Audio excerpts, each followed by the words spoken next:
Ask anyone if they've watched the 1984 horror film Threads, and you'll get a clear yes or no. Nobody has to think too hard about it, because Threads is not a film that you forget having watched. In fact, to call it a horror film at all is to somewhat undersell the thing. Threads is less horror and more existential, screaming, burning terror. Putting it in the same category as Halloween or Chucky actually starts to seem ludicrous. Those films are pretend scary. Threads is mercilessly, sickeningly real. Once you've seen it, it's burned into your brain forever. No wonder it's got such a high Rotten Tomatoes score. Threads is a film set in the industrial city of Sheffield in the UK at the height of the Cold War. There's a lot to be said about the Cold War, but the main thing to know is this.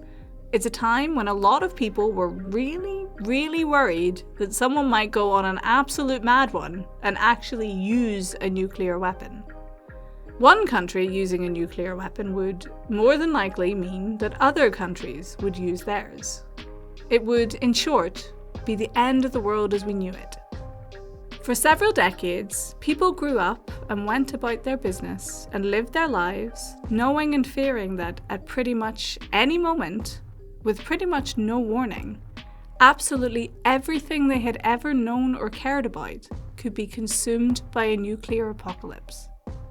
So, that's pretty scary to start with.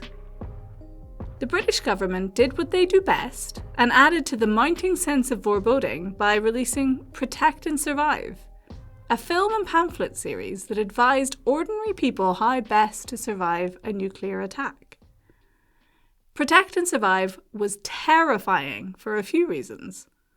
Firstly, in an effort to make it easy to understand and easy to remember, the government unwittingly made the graphics and soundscape absolutely horrifying.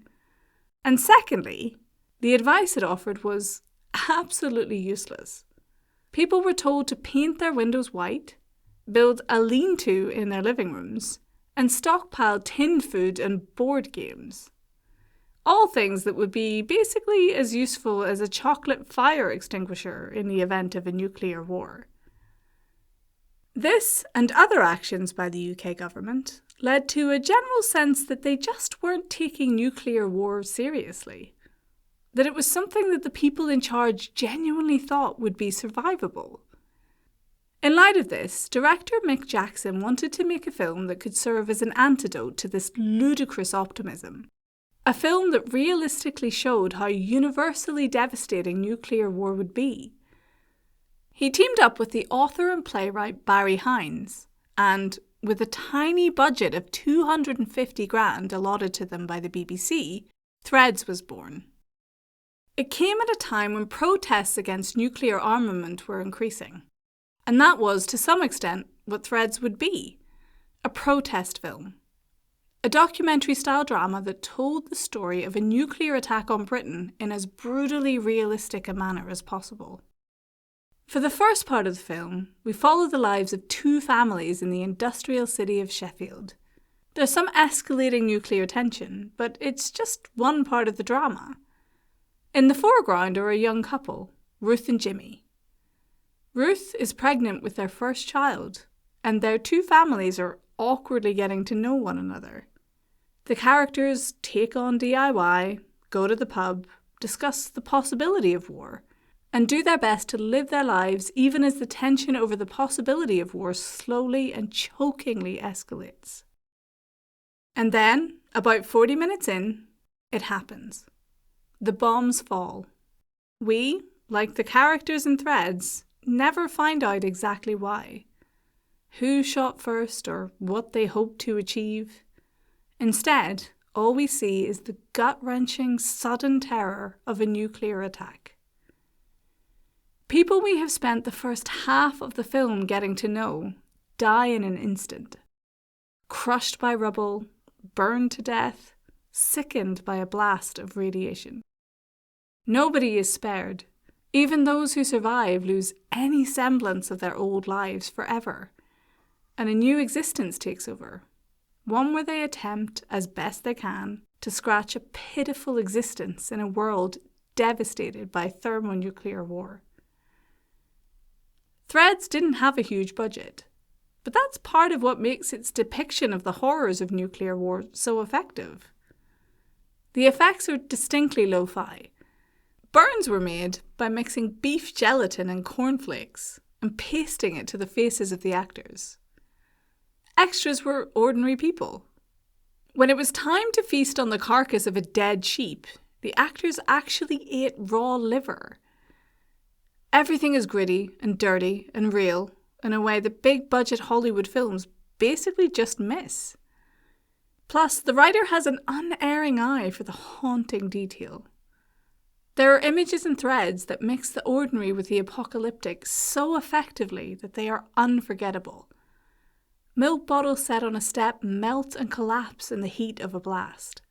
A man with a burned face and a traffic warden's uniform watches over a labour camp. A father clutches a video game cartridge like a holy relic as he weeps over his dead son. And to add to the horror, the film carries on long past the point where you'd expect it to turn away. Yes, some characters do survive the initial blast, but it becomes quickly apparent that nobody is making it out of this nightmare, because the nightmare is all that's left in the world. The nightmare is reality now. Everything that came before is obliterated. And so, long after the initial horror of the bomb blast has faded, we follow characters into a dystopian future where there is no government, no semblance of law and order, no dignity, no safety, nothing that could be called civilization. Children are born horribly deformed. Language fails. People become animals, pawing through the ruins of a civilization that was obliterated in an instant. Threads is, without exaggeration, one of the bleakest films that has ever been made. And that was deliberate. That was the point. The filmmakers wanted to show nuclear war as it really would be, utterly unsurvivable in any meaningful sense of the word. The night that it was broadcast was pitched by some papers as the night the country didn't sleep. And, to be honest, that's probably true for quite a lot of those who watched it. Everyone remembers the first time they saw Threads. And quite possibly the many, many nightmares which followed. Whether it changed the minds of those in charge is hard to track. But it certainly raised awareness in the general population of just how unacceptable an option nuclear war was, and provided fuel for the fire of the burgeoning campaign for nuclear disarmament. The horror of Threads put paid to the lie of protect and survive. There was no way to protect against this, and certainly no way to survive. So, can I recommend Threads? Yes, absolutely. It is without a doubt one of the most effective horror movies to have ever been produced. But that doesn't make it an enjoyable watch. You may find yourself, as the end credits roll in echoing silence, with a sour taste in your mouth and a new and sickening fear in your gut. But you can console yourself. At least Threads hasn't remained a realistic portrayal of nuclear war throughout the decades. Of course it hasn't. The nuclear weapons we have now are much more powerful. Bye!